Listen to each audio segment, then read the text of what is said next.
Mına okşogon balдар айтып калышат. Койдун баардыгын сатып эли, кармашка кыйын болуп атат депчи. Ana men деле былтырдан бери деме боша түштүм эле өзү. Кыскартып эле койсом бейин деп.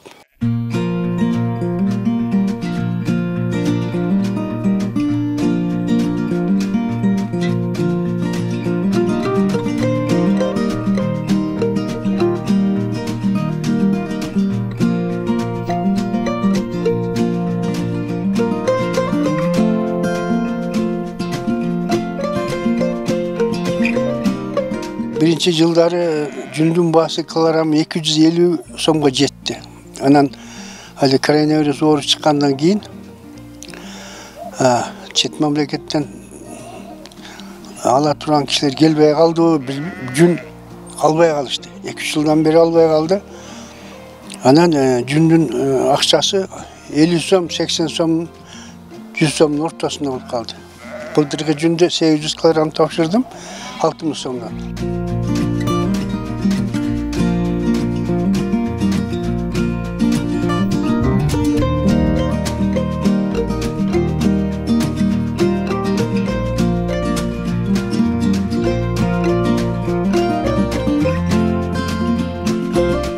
Жардам болбогондон кийин кармаш актабайган деген көңүлүбүз кээде болбой калат да. Жүндүн акчасы мурда жетчү эле баягы 250 сом болгондо. Азыр жетпей калды. Азыр эми ошо козулардан сатып беришке туура келди.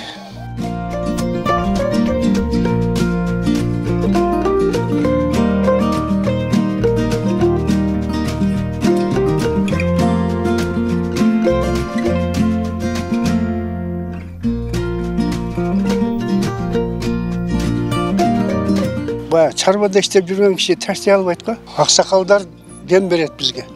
Айыл аксакалдар. Рахмат, сен ошону карап атасың дешипчи. Мына чоң жолдун боюнда да ошо нары өткөн, бери өткөндөр токтоп рахмат деп калышат. Бирок действительно Кыргызстан боюнча ар жердин шарттары бөлөк. Мен да шартым начардыгынан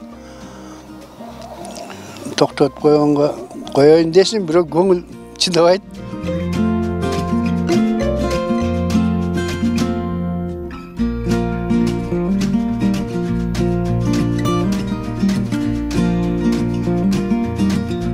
Bunun eti 5 kilogram, 6 kilogram köp, o salmak ağır, anan nemesi холестерин az.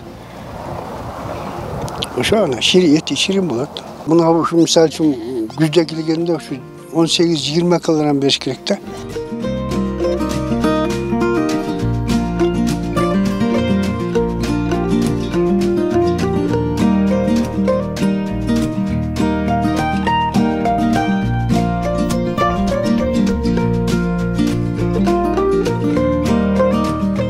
Eğer de 5 hektar arpa eksem,